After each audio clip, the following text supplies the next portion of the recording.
Power, Negotiation, and Sir Isaac Newton. Karen just graduated from college. She's living on her own and desperately needs a job. She really wants to work in the high-tech industry, but alas, everybody wants a job in that industry. When it comes to getting her dream job and making some money so she can pay her bills and college debt, it seems like the hiring manager, Rob, has all the power. But does he? To understand power and negotiation, let's turn to an unlikely guide, Sir Isaac Newton. He's never had a high-tech job, but in 1704 he discovered something important about the nature of white light that can help us to understand the nature of negotiation power. Using a lamp, Newton ran the white light through a prism to separate light into its component parts. Nothing new here. Others had done that before and believed that white light was colorless and the prism was producing the colors. But Newton went a step further, and after refracting the initial beam into a rainbow of distinct colors, he directed those beams through another prism, which combined them back into white. Newton showed us that in fact white light itself is made up of all the various colors combined together. Newton's discovery about the nature of light offers us a useful analogy for thinking about the nature of power when we negotiate. It can appear as if negotiation power is a single, almost tangible thing, concentrated, blinding like Newton's white light. You either have it or you don't. But if we refract negotiation power through a prism of sorts, we discover that power is in fact a combination of distinct elements.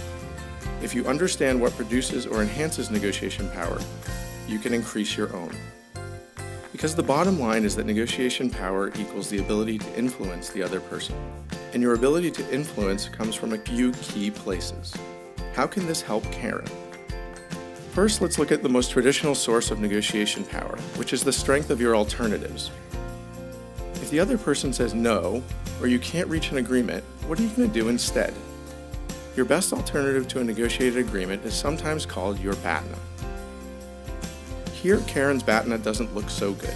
If she doesn't get the job, she'll end up looking for another job or being a waiter until she can land something more permanent. In contrast, Rob's alternatives are pretty darn good. If he doesn't hire Karen, he's got a list of candidates who would love the job.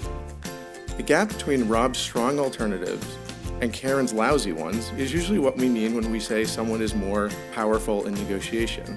This makes it even more important than Karen think about other sources of power if she hopes to increase her ability to persuade Rob. Here, three folks at Harvard University, Roger Fisher, William Ury, and Bruce Patton, in their book Getting to Yes, remind us that when we look through that prism, power comes from other elements as well. A critical source of power is your ability to look beyond the initial ask or demand to more deeply understand the interest or needs of the other party. Rob needs to hire a new worker, sure, but in hiring that person, what is important to him? What does he worry about? Given his experience last year, he might be particularly concerned that the person be reliable or good with their peers. He might want the people he hires to have flexible schedules or good attitudes, or maybe additional skills. The more Karen can learn about Rob's interests, his concerns, constraints, and what's most important to him, the better she'll be able to build options, which is the next source of power. She can offer to start as an intern or part-time doing odd jobs within the organization, or describe her other related experience, such as computer programming. This may get Rob thinking about what a valuable employee she would be because she's showing how she could meet his interests. And that leads us to one more critical source of power that Karen may need to protect herself: objective criteria. What if Rob offers her the job, but at a crummy, lower than usual wage? Is Karen stuck since Rob's alternatives are so good? Not necessarily. Karen should look to objective criteria, outside indicators of what her role is worth. What do other companies pay? Does she have any special skills, like certifications, that make her more valuable? Letting Rob know that she just wants to be treated fairly is a way to discuss what the pay should be without looking greedy or ungrateful, and without jeopardizing the job. Karen learned these lessons well. She got that high-tech job and she never forgot those lessons. 30 years later, anytime Karen is tempted to view herself as the weaker party, she remembers Sir Isaac Newton's prism and the elements she can use to increase her power and influence in negotiation by 1. Working to improve her BATNA, 2.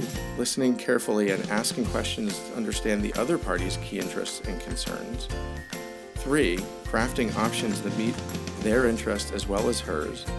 And 4, looking to objective criteria to persuade others what the product or her services are worth.